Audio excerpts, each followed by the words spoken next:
በቅድሚያ ለ2018 ዓመተ ምህረት ለገና በዓል የክርስቲያኖችን እንኳን አደረሳችሁ ሊል እወዳለሁ። ከዛ ባሻገር ገበያው እጅግ በጣም ምርጥና እንደ ኪሲ አቅም ነው። ገበያው ወደ ላይም ያልተጋነነ ወደ ታችም ያልወረደ መካከለኛ አካባቢ ላይ ጥሩ ገበያ እንደሆነ አይተናል። ከዛ በመለስ ደግሞ እኛ የገዘንበት ዋጋ ይሄንን በ125,000 ብር ነው የገዛነው። በሬው በጣም ቆንጆ ነው፣ ግን ዋጋው ከባለፈው ጋር ያው ነው። ምንም እንትን የለውም፣ ግን ውድ ነው።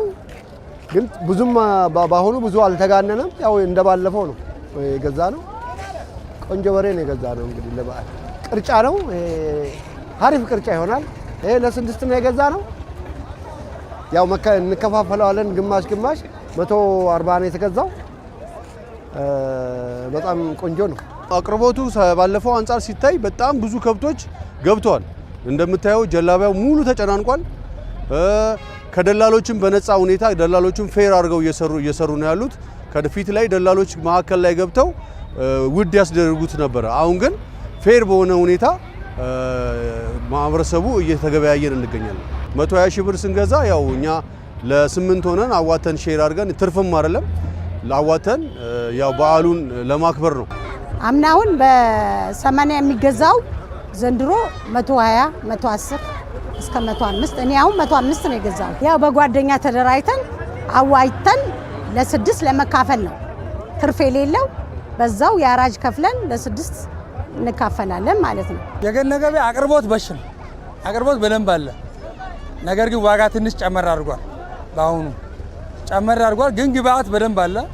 ያው ዋጋውን እያየን ነው። እኛ እንግዲህ እስካሁን እስከ 85 መካከለኛ ከብት እስከ 85 90 100 ድረስ ሄደዋል።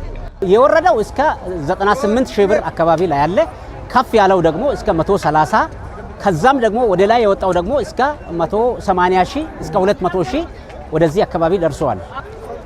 አቅርቦቱን በተመለከተ ከየትኛውም ጊዜ የበለጠ አቅርቦት እንዳለ አስተውለናል። የአቅርቦት ችግር ምንም አይነት ችግር አላየንበት።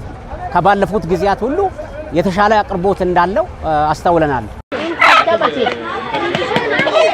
ስንት ነው እና ስንት ልስጣው? ዘንድሮ ያው ካምና ዘንድሮ ይሻላል። ጥሩ ነው። ያው 6ም 5ም እየገዛን ነው። ዶሮ ያው እንቁላል ያው 20ም 19ም እየገዛን ነው። ጥሩ ነው። ባሁኑ የዘንድሮ ገበያ ወቃ ጨመረ የምንለው ነገር የለም። ምክንያቱም እኔ ከሳምንትም በፊት ገዝቻለሁ። መስከረም ላይም ዛሬም እኩል ገበያ ነው የገዛሁት።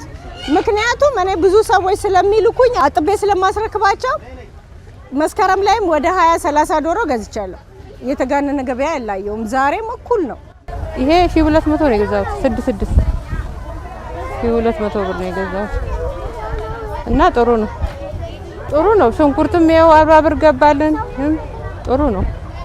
ሽንኩርት 40 ብር ነው። ቲማቲምም 35 ነው። ይሻላል ከድሮ።